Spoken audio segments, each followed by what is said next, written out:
Welcome back to Touring the AFC South. I am your host, Mike Patton. And on this episode, I figured we go to the Midwest since the Houston Texans are traveling there to face the Chicago Bears. And I figured I'd call on somebody I see from time to time on the Twitter streets talking about those Chicago Bears and kind of lift them up. I will say that probably the only one that I know of that had them beating the San Francisco 49ers in the first game. But hey, I'm gonna stop right there. But hey, I'm gonna bring in Kristy Love. What's going on? Hey, how you doing? Doing just fine. Doing just fine. Hopefully you're doing well. Of course, after Sunday, of course, but of course the Bears are 1-1 Yeah. to start the season. So how do you kind of feel about them now after, of course, the first win and now this loss and things like that going, putting out there. We'll get into that later. Some other stuff out there, but Right. Well, I was very optimistic, and I'm still am about the Chicago Bears this season because we have a whole new coaching staff, new GM, new head coach. So we have a very, I guess you could say, easy schedule this year compared to last year. So I felt like we can beat a lot of these teams, which do include the Packers. um, yeah, but we all saw how that went down.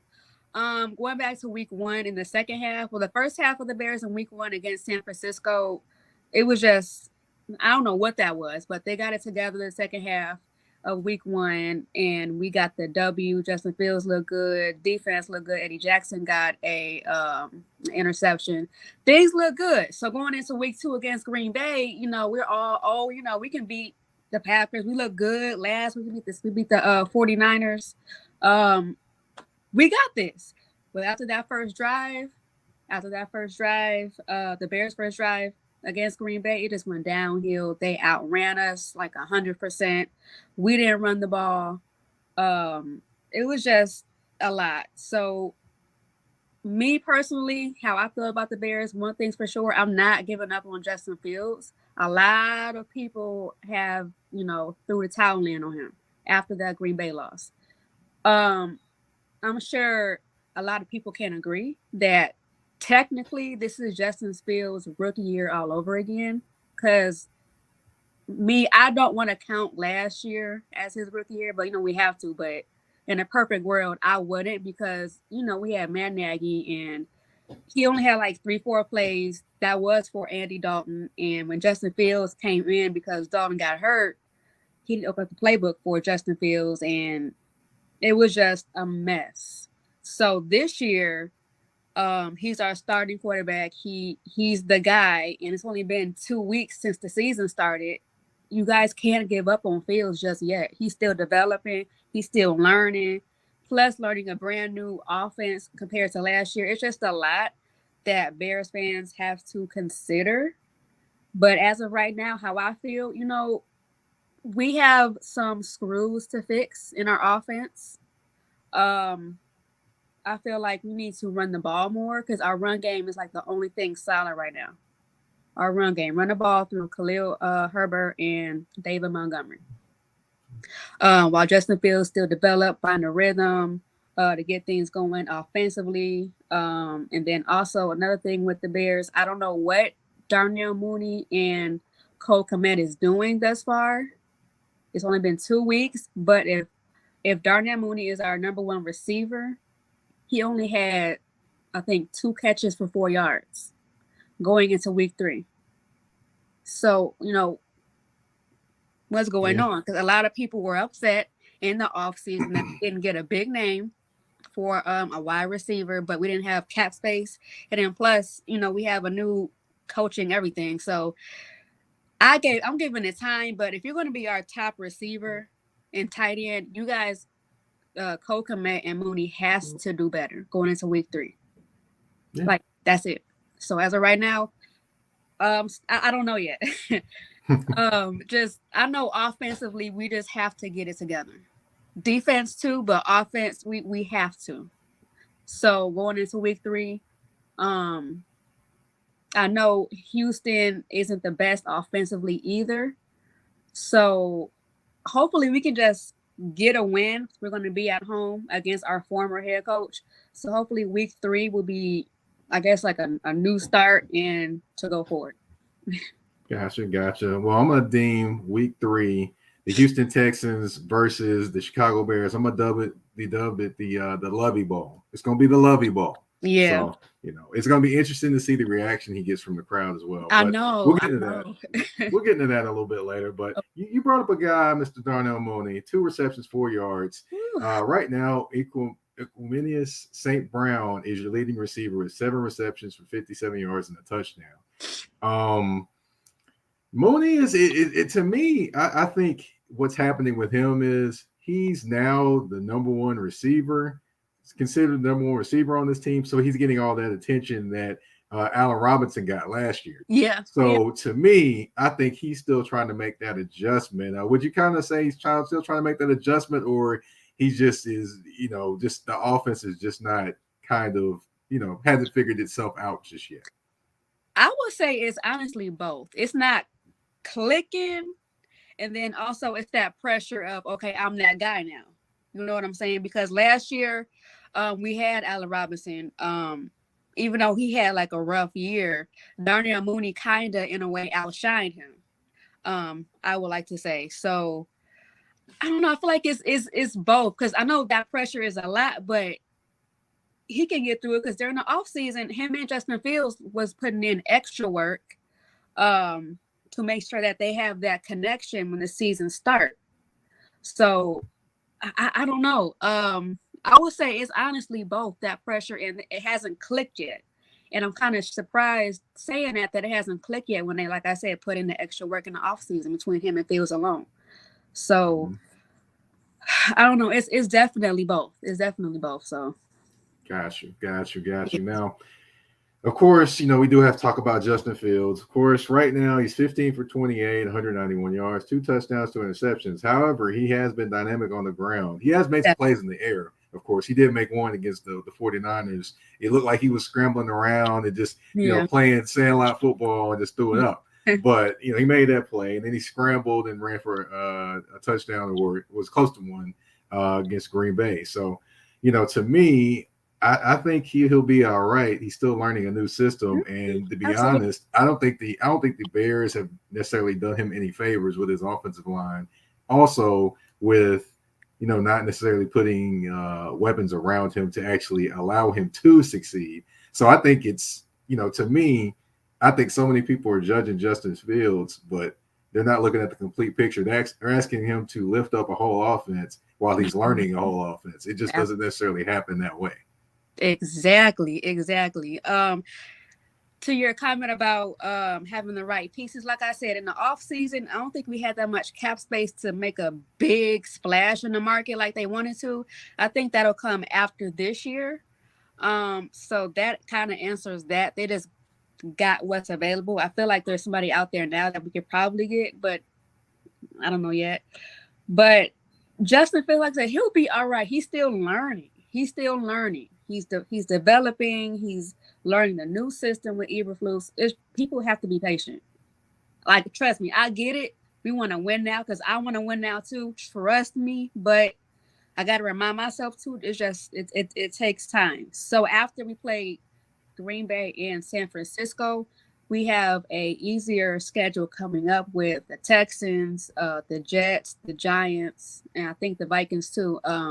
We should win 3 out those 4 next games for sure. So all right. Yeah, we should be getting back on that winning train very soon.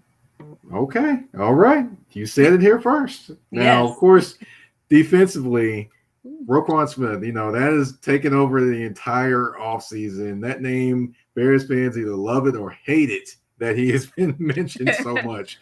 Now, of course, the contract discussions, he represented himself, didn't get a new contract, is going to go into the next offseason, potentially a free agent, free to leave. There's still a franchise tag out there. In your opinion, do you think he ends up staying in Chicago next offseason? No. I don't think so. I think he really meant what he said in that press conference where this is last year with Chicago. They couldn't come to a agreement. I feel like he will only stay if they make a big run in the playoffs. And as of right now, it's kind of early to tell. But if it ended today, we wouldn't make it. But outside of that, I don't think he's going to stay. He wants the money that he thinks he deserves, and Chicago just hasn't provided him that number that he's looking for. So I feel like that book is closed. He's going to play this season out and then try to go elsewhere and feel like who will appreciate me more, because he feel like he's very unappreciated in Chicago by management. So I don't think he's going to stay, unfortunately. I want him to stay, but it's a business, and I get it. Wow, that's not the news a lot of Bears fans want to hear, but they're hoping against hope. You got to be realistic. And fans, I mean, I don't want to call out fans, but we're not realistic like that. Right. Short for fanatic. Fan is short for fanatic. So, yes. Definitely. Another guy I want to point out, do you, well, before I go to the next guy, I want to point out defensively, do you like the way he's leading this defense this year so far? Roquon? Yes. No, I mean, I feel like he could do more. It's still been 2 weeks, but I feel like he can do more. He hasn't done anything within these past 2 weeks for real. Like, the only people on our defense that really stuck out was, I think, Robert Quinn had a sack last week against Green Bay. Eddie Jackson had an interception, and Travis Gibson against Green Bay, he stood out. But outside of that, there's no Roquon Smith. What he's been doing this past 2 weeks, like, honestly. Well, it does lead you in tackles, but just not necessarily splash plays. Yeah. But he hasn't made those splash plays that you want to see. Exactly. You say you want to be worth the money. I mean, come on. You can do a little bit more. But that's just me. I hear you. I understand. Now, of course, one person that can do a little bit more is Mr. Eddie Jackson. You mentioned him.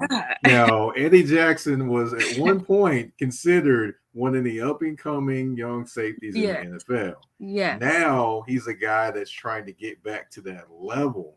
Yeah. You bring in a defensive coach, Eberflus comes in. It's kind of more of a cover two kind of guy.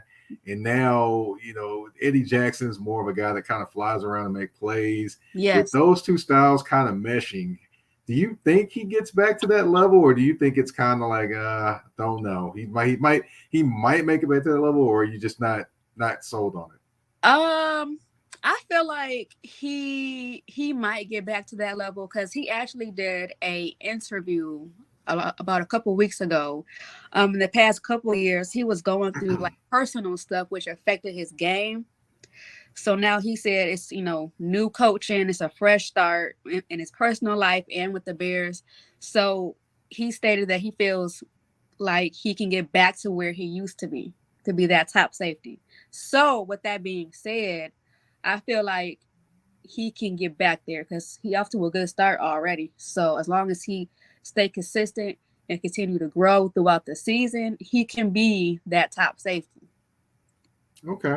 All right. We'll definitely keep our eyes on him. But of course, we do have to talk about the AFC South, because this is an AFC South show. It is. And you all are playing the Houston Texans. We are. And the Lovey Bowl. Yes. So I will say about the Texans, I don't know how much you've watched them, but they are a very scrappy team. They have 5 sacks to start the year.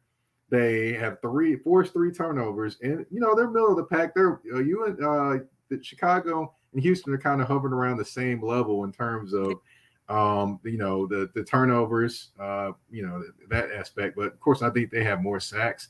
But does this team kind of have you concerned about the scrappiness that they play defensively and just the different plays they make? I mean, honestly, looking at a play they made Sunday, the ball was thrown to a tight end for the Denver Broncos.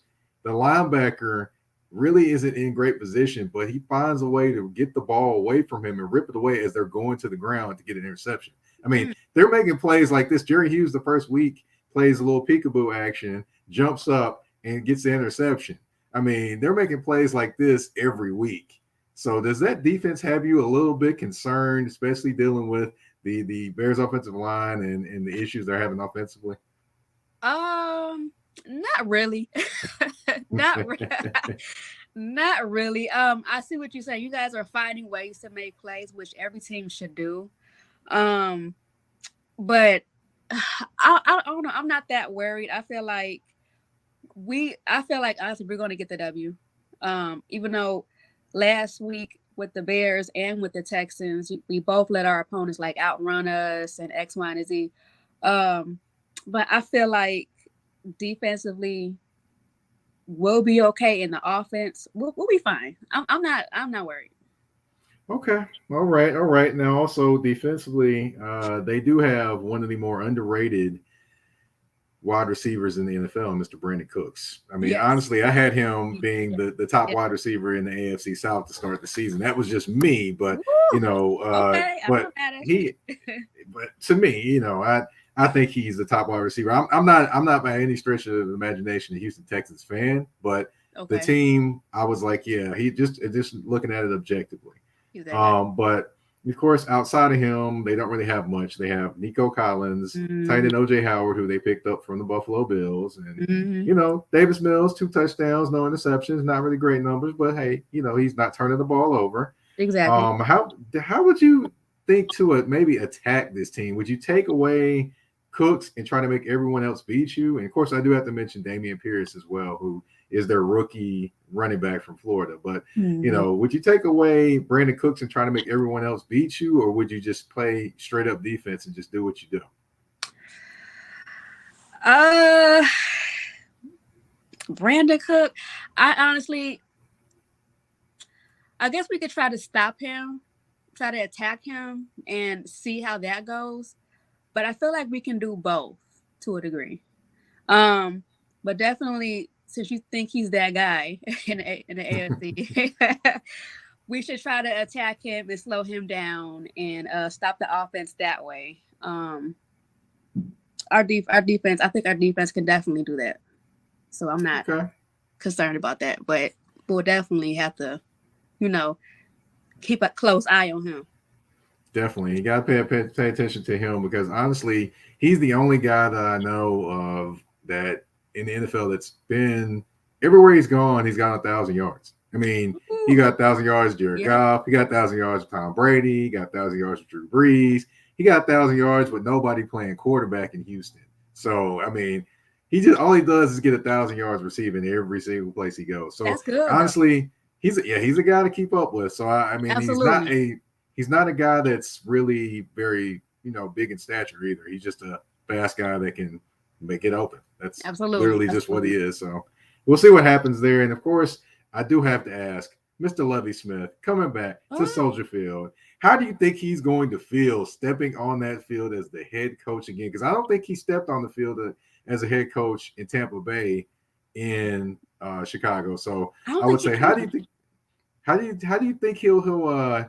you think he'll do or feel kind of stepping on that field as the head coach of an opposing team? Honestly, I know the fans are gonna give him round of applause. If I remember right, he left on good terms. It's going to be a surreal moment for him because when he was our coach, we went to the Super Bowl with Russ Grossman and all them. So all the memories and the feels are going to come back. I'm sure they will. It's going to be a great moment. We haven't seen Lovie Smith in a while, I believe. It's been a while since we've seen Lovie Smith. So um, it's going to be fun. It's going to be fun to have him back at Soldier Field. It's been a while. It's Yeah, been a he while. does. He definitely looks a lot different than the time he was there. I mean, he was there. He didn't have the big, huge Ex- Santa Claus beard. exactly. Exactly. Oh my God. Lovey Yeah. Smith. Yes. Yes. All right. So we've reached the end of the show in terms of questions. Of course, we set up the Lovey Bowl for everyone that's going to be watching that. Of course, Yeah. those who don't know or missed it, it is the Houston Texans versus Chicago Bears, and Lovey At Smith coached Soldier both Field. teams. Hence the Lovey Bowl. But Yes. we've got a game we're going to play on this show. Okay. I'm I've ready. got 5 questions for you.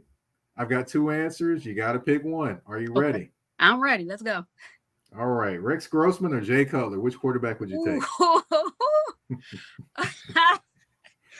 uh, ooh. Dang. I'll go with Rex because he took us to the Super Bowl. Yeah, Well, you probably you about could. Go ahead. I low key messed with Jay Cutler during our time in Chicago. I did, but Rex, he went to the Super Bowl. That's different. Gotcha. Cutler can't say that. Okay, all right. Then you almost couldn't say that with a straight face, but you tried. But he's sorry though. But let's see. We're gonna move to the linebacker room. We got Brian Urlacher or Lance Briggs. Ooh, Which one you got? You got to go with Brian Urlacher. Like, period. Okay. You just have to. All right, we're gonna go to a little food now. Okay. We're gonna go to a little food now on the next one. Okay, we got Chicago style pizza or Garrett popcorn. Which one you taking? Garrett's. Yeah, that popcorn is good though. You been in Chicago? Oh, I've been there. I was there for my one of my birthdays. Went there for the whole weekend, so it was fun. Yeah, it was fun. Garrett's now, of course, the age-old question. You got the north side, you got the south side, the Cubs or the White Sox. I'm a Cubs fan all day. Don't play with me. I was there during the rough times. I was there during the World Series. I was there. All right. I do have actually a World Series cap, actually. So Chicago Cubs World Series cap. So I do have one of those. I do like the Cubs, by the way. Okay. Let's see. In the last one, we're going to go a little bit of, I would say, a little bit in the past of the Bulls, but not way Michael Jordan past. But we're going to go to now. Jimmy Butler or Zach LaVine? Which one you take? Jimmy Butler. Yeah. Jimmy Butler. He was there. He was there during the era we had Derrick Rose, Joakim Noah, and Tom Thibodeau, and that was to us was a special moment. That was supposed to be our year, but Rose got hurt, and then it just went downhill. So yeah, Butler, he's special. He's definitely special. Well, my next guest on my next episode, he's probably going to tell me about a team that kind of thwarted a little bit of that too. But you'll see that episode when it comes. Oh, okay. But we have reached the end of the game for this episode, and we have reached the end of the show. I want to thank you, Kristy Love, for coming on. If you can, tell everyone what all you have going on with your show, by the way, and then also with all the writing with, of course, Nuts and Bolts Sports. Go ahead. The floor is yours. Okay. Coming soon, I'm going to have my own YouTube show. Following the Play. It's going to be virtual. It's going to be on YouTube. It was supposed to start last week, but my computer is being repaired. So just be on the lookout. Within the next maybe 2 weeks, I'll start my show back up. I am right. Follow me on Twitter. I am Kristy Love. I post everything on there, my articles. Check out Nuts and Bolts at nutsandboltspsports.com for all of my articles. I do have a podcast. Like I said, if I want to play, it'll be back in 2 weeks. So make sure you guys follow me for all of your updates. I am Kristy Love on Twitter. All right, and if you're looking for any Bears love, she's definitely going to bring all of that. Yes, she's definitely going to talk about the Chicago Bulls. Absolutely. So you're definitely going to hear all that talk on her timeline. So if you're not ready for some Chicago talk, I need you to step out the way. But definitely thank you for coming on, and thank everyone for tuning in to Touring the AFC South with your host, Mike Patton. We're out.